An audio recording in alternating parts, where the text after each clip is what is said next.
বামপন্থীদের প্রয়োজনীয়তা পড়েছে আবার নতুন করে। বিজেপি একটু হিন্দু তেলাতে শুরু করবে, তখন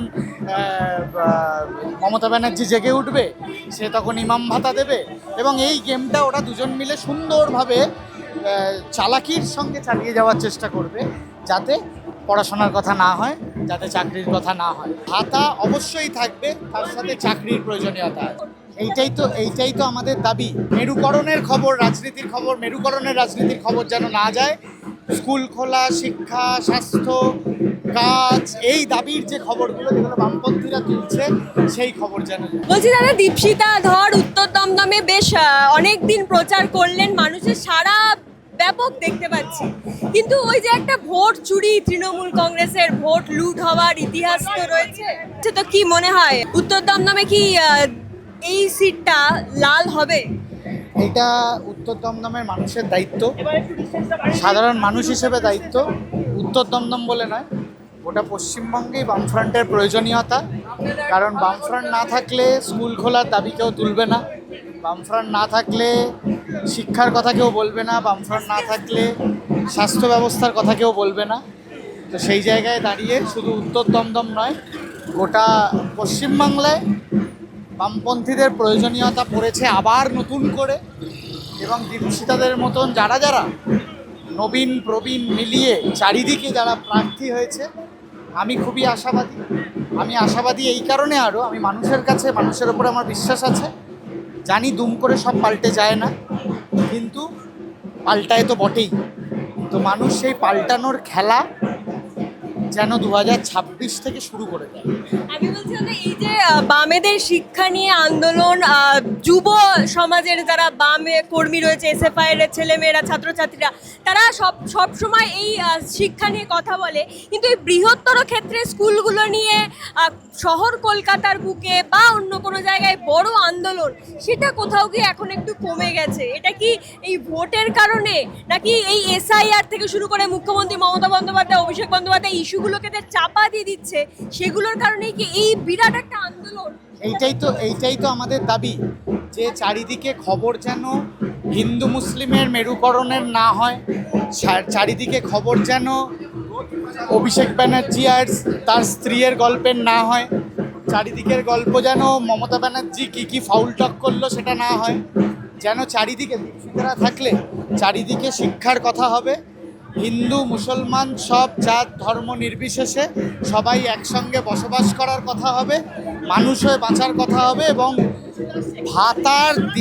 ভাতা বাড়ানোর কথাও হবে। শুধু ভাতা দিয়ে একটা পরিবারকে আটকে দেওয়া নয়, ভাতার সঙ্গে তার পরিবারের একজন, দুজন, তিনজন যাতে একটা দুটো করে চাকরি পায়, সেই কথাও হবে।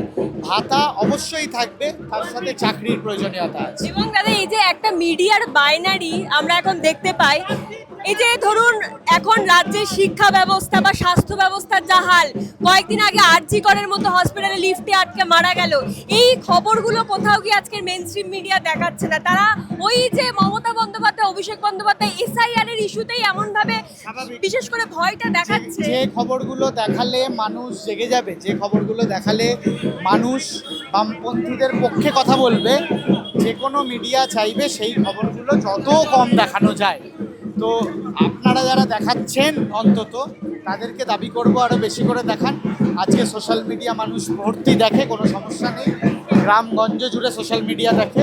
তো আপনারা আরও বেশি করে দেখান এই খবর যাতে আরও মানুষের কাছে খুব সহজে পৌঁছে যায়। মেরুকরণের খবর, রাজনীতির খবর, মেরুকরণের রাজনীতির খবর যেন না যায়। স্কুল খোলা, শিক্ষা, স্বাস্থ্য, কাজ, এই দাবির যে খবরগুলো যেগুলো বামপন্থীরা তুলছে, সেই খবর যেন যায়। আর একটা শেষ প্রশ্ন, এই যে দাদা মেইনস্ট্রিম মিডিয়া প্রত্যেকবারই ভোটের আগে একটা হাইপ তোলে, এমনভাবেই তারা সংখ্যালঘু মানুষকে ভয় পাইয়ে দেয় যে এবারে বিজেপি ক্ষমতায় চলে আসবেই, আর তৃণমূল তাদের প্রচারের মাধ্যমে এটা তাদের বোঝাতে থাকে যে বিজেপি ক্ষমতায় এলে তাদের সবচেয়ে বড় বিপদ। এবং এই হাইপটা তোলার পরই 2021-এও মমতা বন্দ্যোপাধ্যায় জিতে গিয়েছিল, এবং 26-এও সেই একই জিনিস দেখতে পাচ্ছি, মানুষের মনে বিজেপির ভয় দেখাচ্ছে, কিন্তু কোথাও গিয়ে বামেদের নিয়ে কোনো কথা হয়। এইটাই তো তাদের ধরন, যে বিজেপি একটু হিন্দু তেলাতে শুরু করবে, তখন মমতা ব্যানার্জি জেগে উঠবে, সে তখন ইমাম ভাতা দেবে, এবং এই গেমটা ওরা দুজন মিলে সুন্দরভাবে চালাকির সঙ্গে চালিয়ে যাওয়ার চেষ্টা করবে, যাতে পড়াশোনার কথা না হয়, যাতে চাকরির কথা না হয়। তো এই খেলা কখনো কখনো হিট হয়, যেমন প্রচুর খারাপ গল্প সিনেমা হলে হিট হয়, সেই রকম এরকম খেলাও হিট হয়, কিন্তু এই হিটগুলো না রয়ে যায় না। অনেক যেমন সিনেমা দেখবে হলে রিলিজ করলো বা এই ওটিটিতে এলো, কেউ দেখলো না, হিট হলো না, কিন্তু দেখবে 10 বছর পর মনে হবে ওই সিনেমাটাই রয়ে গেছে, ওই আগের হিট হওয়া সিনেমাটা রয়ে যায়। তো আমি দৃঢ় বিশ্বাসী এই মুহূর্তে হয়তো ওয়ার্ক করেনি বা করছেন না, কিন্তু আর কয়েকটা দিন পরে যে করবেন না এই গ্যারেন্টি কেউ নিতে পারবে না, এটা করবেই। কারণ মানুষ দিনের শেষে চাকরির কথা, পড়াশোনার কথা, স্বাস্থ্যের কথা সবাই মিলে একসঙ্গে, আমরা যেভাবে ছোটোবেলা থেকে বড় হয়েছি, হিন্দু মুসলমান ভেদাভেদ, নারী পুরুষ কোনো ভেদাভেদ করিনি, সরে এসো, সেইভাবেই চলবে, সেইটাই হিট হবে। এই অল্প সময়ের হিটটাকে খুব একটা কাউন্ট করে লাভ নেই।